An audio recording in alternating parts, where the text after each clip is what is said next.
Dewa. Assalamualaikum warahmatullahi wabarakatuh. Selamat datang di presentasi kami tentang penerapan e-government atau pemerintah berbasis elektronik digital. Dalam presentasi ini, kami akan membahas konsep dasar e-government, manfaatnya, serta beberapa contoh penerapannya di berbagai negara, termasuk di Indonesia. Selanjutnya, anggota kelompok kami, yaitu pertama Brian, lalu saya sendiri Lutfi, lalu ada Awenza Rifki, lalu ada Alvinur, lalu ada Muhammad Zeni, lalu ada Sadam Nabil, Kemal Faruqi, Faris, dan Ahmad Zaidan. Selanjutnya akan dilanjutkan oleh teman saya. Baik. Secara singkat, e-government adalah penerapan teknologi informasi dan internet dalam menyediakan layanan publik. Tujuan utama e-government adalah meningkatkan efisiensi pemerintahan, transparansi, partisipasi publik, dan responsivitas pelayanan. E-government membawa transformasi pemerintahan menuju tata kelola yang lebih modern, efisien, dan inklusif.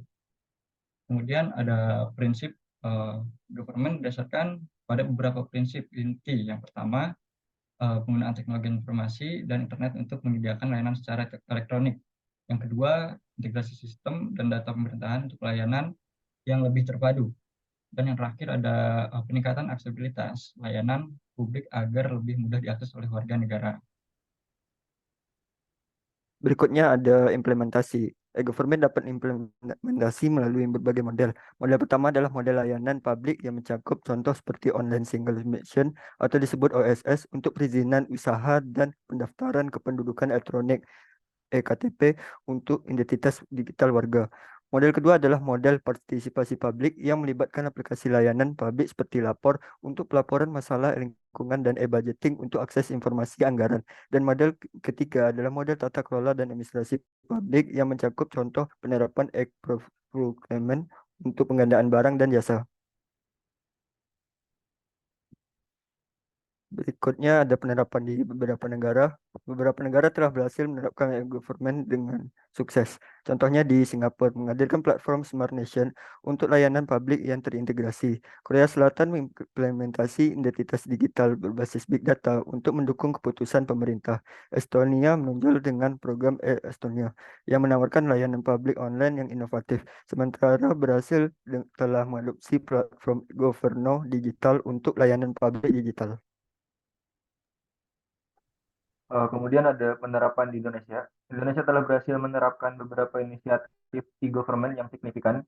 Antara lain yang pertama, sistem perizinan berbasis elektronik, online single submission atau OSS, platform terintegrasi untuk pengajuan izin usaha secara online yang menyederhanakan dan mempercepat proses perizinan.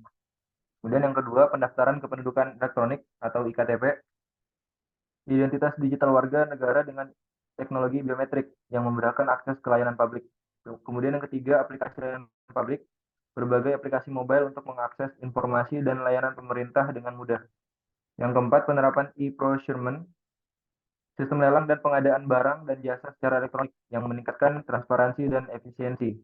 Kemudian yang kelima, ada portal pelayanan publik yang menyediakan informasi dan layanan dari berbagai instansi pemerintah dalam satu portal. Di Indonesia sendiri penerapan e-government juga menghadapi tantangan dan hambatan. Itu yang pertama, infrastruktur teknologi yang terbatas di beberapa wilayah. Yang kedua, keamanan dan perlindungan data yang menjadi prioritas utama. Serta yang ketiga, tingkat literasi digital masyarakat Indonesia yang perlu ditingkatkan.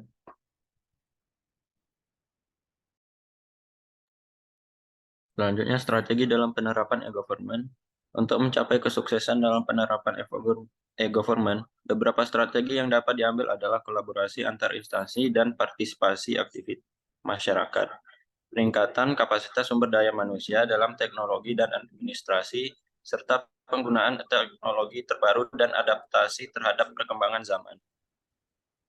Untuk potensinya sendiri yaitu mengembangkan teknologi di masa depan, seperti perkembangan kecerdasan buatan dan analisis big data, akan membuka peluang baru dalam meningkatkan efisiensi e-government. Namun tantangan juga akan ada, dan penerapan e-government harus terus beradaptasi dengan perkembangan teknologi. Ya, dari pemaparan di atas terdapat kesimpulan yaitu e-government ini menjadi landasan yang sangat penting dalam transformasi pemerintahan menuju era digital. Penggunaan teknologi informasi dan internet telah membawa banyak manfaat bagi efisiensi dan transportasi pelayanan publik. Cukup sekian dari kelompok kami. Terima kasih. Wassalamualaikum warahmatullahi wabarakatuh.